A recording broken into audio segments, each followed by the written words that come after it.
Jiribam subjail asi haukiba chahi lising amaga chamapal humfumari gi November 8 hangdokhibani.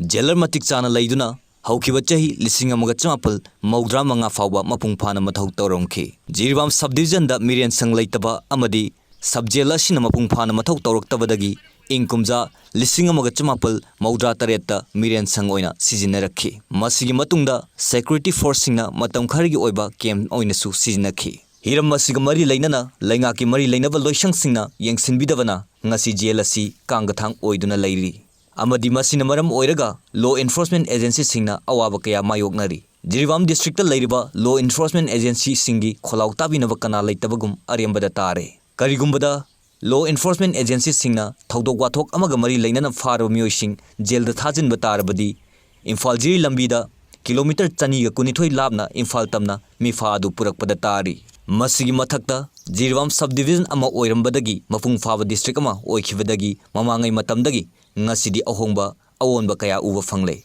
adugi shu mathakta crime kaya thokpagi changsu hengadlakli masimagna Jiribam da law and order ningthina ngaktuna thambada district asidasu mapung faba subjail ama laibagi tangai fadaba lairi haukiba chahi lisingani ga taranipan gi December 16 ta lainga ki law minister oiriba L Jayanta Kumar amadi local MLA na laktuna yengsinkhiba laikhrabani Masigi sumathakta mathau tawdana lairiba subjail asi ningthina semgat sagatuna mathau tawhalagani haibagi thajaba pirambasu laikhre karigumba mari lainaba loisangna mathau taba thabak paikhlaktaba thoklabadi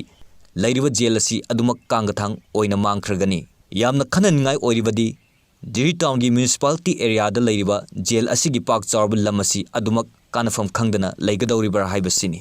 karigumba jail asi mathau tawraroi hairabadi district asigi kanagadaba chawkhat thaurangi oiba Thabak singi oina sijinnabagi apamba Jiribam gi miyam da laihori